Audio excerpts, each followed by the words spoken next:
আমি পদ্মজা। উপন্যাসটি লিখেছেন ইলমা বেহরাজ। পর্ব 1। ফাহিমা ক্লান্ত হয়ে ধপ করে ফ্লোরে বসে পড়ল। হাত থেকে লাঠি পড়ে গিয়ে মৃদু আওয়াজ তুলে। তার শরীর ঘেমে একাকার। কপালে বিন্দু বিন্দু ঘাম হাতের তালু দিয়ে মুছে বার কয়েক জোরে জোরে নিঃশ্বাস ফেলল। এরপর চোখ তুলে সামনে তাকালো। রিমান্ডে কোনো পুরুষই টিকতে পারে না। সেখানে এই মেয়েটি আজ 4 দিন ধরে রিমান্ডে। তার সামনে চেয়ারে বাঁধা অবস্থায় ঝিমুচ্ছে। 4 দিনে একবারও মুখ দিয়ে টু শব্দটি করল না। শারীরিক মানসিক কত নির্যাতন করা হয়েছে, তবুও ব্যথায় আর্তনাদ অবধি করেনি। মনে হচ্ছে একটা পাথরকে পিটানো হচ্ছে, যে পাথরের রক্ত ঝরে কিন্তু জবান খুলে না। তখন সেখানে আগমন ঘটে ইন্সপেক্টর তুষারের। তুষারকে দেখে ফাহিমা কাতর স্বরে বলল, সম্ভব না, আর কিছুতেই কথা বলছে না। তুষার অভিজ্ঞ চোখে মেয়েটিকে 2-1 সেকেন্ড দেখল। এরপর গম্ভীর কণ্ঠে ফাহিমাকে বলল, আপনি যান। ফাহিমা এলোমেলো পা ফেলে চলে যায়। তুষার একটা চেয়ার নিয়ে মেয়েটির সামনে বসল। বেশ কিছুক্ষণ চুপ করে থেকে বলল, আপনার সাথে আজ আমার প্রথম দেখা।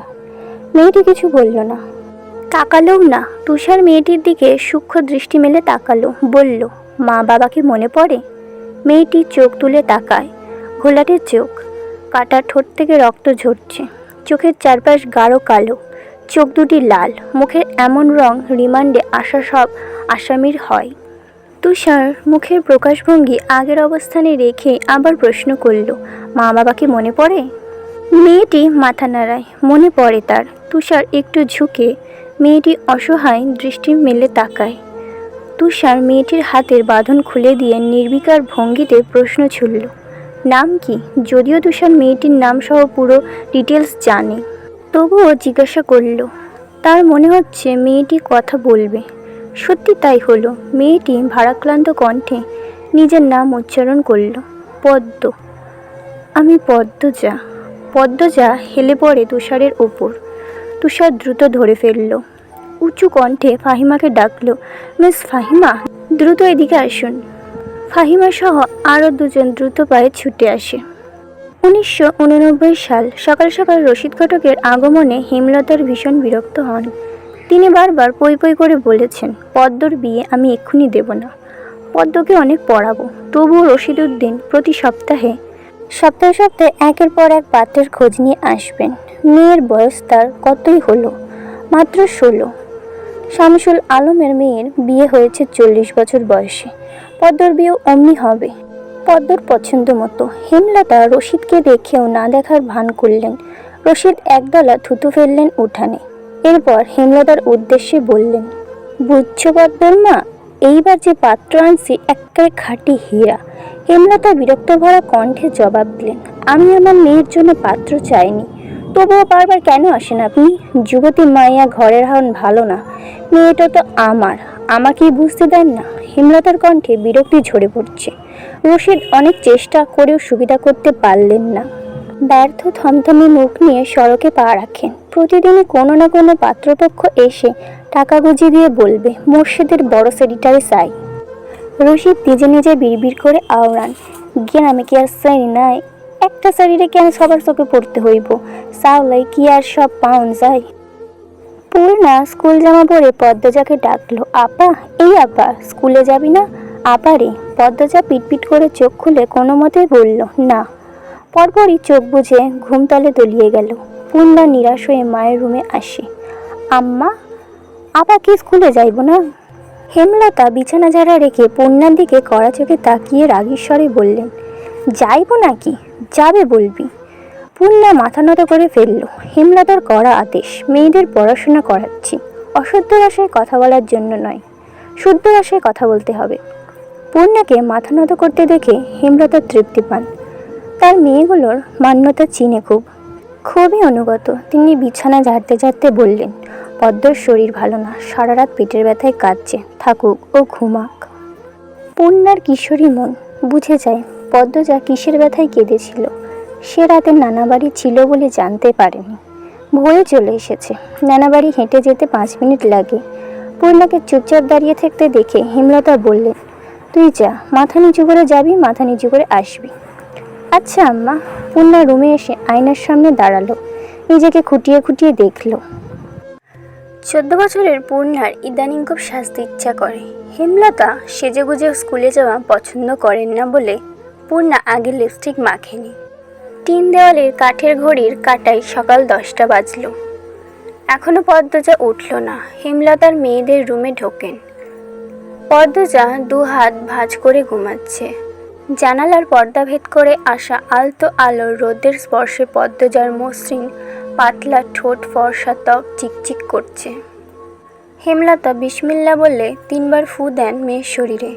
গুরুজনরা বলেন মায়ের নজর লাগে বেশি, নজর কাটাতে বিসমিল্লা বলে ফু দিতে হয়।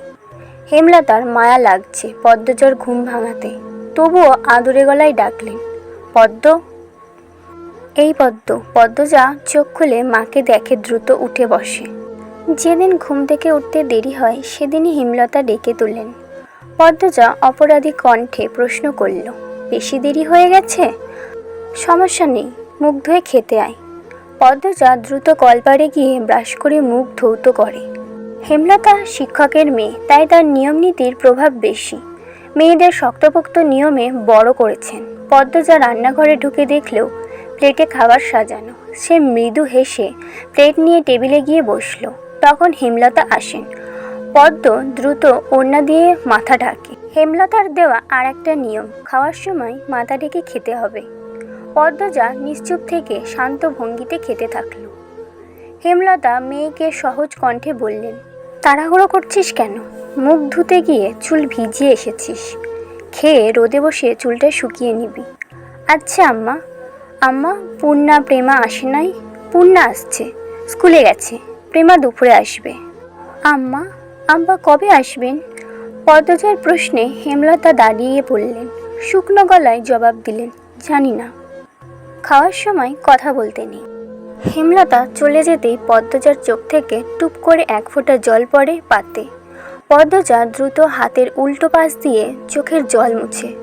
পদ্মজার জীবনে জন্মদাতা আছে ঠিকই, কিন্তু জন্মদাতার আদর নেই। সে জানে না তার দোষটা কি, কেন নিজের বাবা বাকি বোনেদের আদর করলেও তাকে করে না, কথা অবধিও বলে না। 2 বার মাকে জিজ্ঞেস করেছে সে, আমি কি তোমাদের সত্যিকারের মেয়ে? সন্তান হয় না বলে কি দত্তক এনেছিলে? আব্বা কেন আমাকে এত অবহেলা করেন? ও আম্মা, বলো না।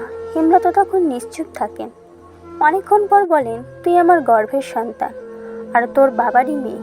এখন যা, পড়তে বস, অনেক পড়তে হবে তোর, ব্যাস এইটুকুই। এর বেশি কিছুই বলেন না হেমলতা। পদ্মজার কেন জানি মনে হয় একদিন হেমলতা নিজের থেকে খুব গোপন কথা কোনো বলবেন, তবে সেটা যেন সহ্য করার মতো হয়। এই দোয়ায় সারাক্ষণ করেন সে। এত কি ভাবছিস, তাড়াতাড়ি খেয়ে উঠ। হেমলতার কথায় পদ্মজার ভাবনার সুতো ছিঁড়ল। দ্রুত খেয়ে ওঠে। আজ আমের আচার বানানোর কথা ছিল।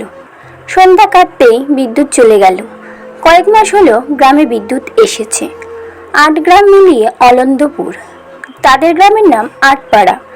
প্রতিদিন নিয়ম করে সন্ধ্যা রাত থেকে 3 ঘন্টা গ্রাম অন্ধকারে তলিয়ে থাকে। আর সারাদিন তো বিদ্যুতের নামগন্ধও থাকে না। বিদ্যুৎ দিয়ে লাভটা কি হলো? পদ্মজা, পূর্ণা, প্রেমা 3 বোন একসাথে পড়তে বসেছিল। বাড়ির অন্ধকার হতেই 9 বছরের প্রেমা খামচি ধরে পদ্মজার ওড়না। পদ্মজা মৃদু স্বরে ডাকলো, আম্মা, আম্মা, আয় টর্চ নিয়ে যা। হেমলতার আহ্বানে পদ্মজা উঠে দাঁড়ালো। প্রেমা অন্ধকার খুব ভয় পায়। পদ্মজার ওড়না ছেড়ে পূর্ণার হাত চেপে ধরে। টর্চ নিয়ে রুমে ঢোকার মুহূর্তে পদ্মজা গেট খোলার আওয়াজ পেল। উকি দিয়ে হানিফকে দেখে সে দ্রুত রুমে ঢুকে পড়ল। হানিফ পদ্মজার সৎ মামা। বুবু বাড়ি আন্ধার কেন? বাতি টাতি জ্বালাও। হানিফের কণ্ঠ। হানিফ আসছিল। হেমলতা রুম থেকে বেরিয়ে বলেন, হাতে হেরিকেন। হানিফ সবকটি দাঁত বের করে হাসল, বলল, হ আমি। আয় ভেতরে আয়। হানিফ বারান্দা পেরিয়ে বড় ঘরে ঢুকে বলল, তোমার সেরিগুলান কই? আছে, রুমেই পড়ছে। এই আন্ধারেও পড়ে? হেমলতা কিছু বললেন না। হানিফ এই বাড়িতে আসলে কেন জানি খুব অস্বস্তি হয় অকারণে। ওদের খাওয়ার সময় হয়েছে, তুইও খেয়ে নে। এইখানেই খাবো না তোমার সরাইখানায় যাইতে হইব? কথাটা রসিকতা ছিল। গ্রামের থেকেও হেমলতা খাওয়ার জন্য আলাদা রুম নির্বাচন করেছেন। সেটা হানিফের কাছে রসিকতাই বটে। হেমলতা প্রশ্নের জবাব সোজা সাপটা না দিয়ে বললেন, খেতে চাইলে আয়। পদ্মজা কিছুতেই খেতে আসলো না, কেমন জড়সড় হয়ে আছে, মনে হচ্ছে হানিফকে ভয় পাচ্ছে বা অবহেলা করছে। হানিফ 6 বছর সৌদিতে ছিল, 3 মাস হলো দেশে ফিরেছে। 3 মাসে যতবার হানিফ এই বাড়িতে পা রেখেছে ততবারই পদ্মজা অজুহাত দিয়ে দূরে সরে থেকেছে। হেমলতার বিচক্ষণ মস্তিষ্ক মুহূর্তে ভেবে নিল অনেক কিছু, তাই জোর করলেন না। আজই এই লুকোচুরির ফয়সাল্লা হবে।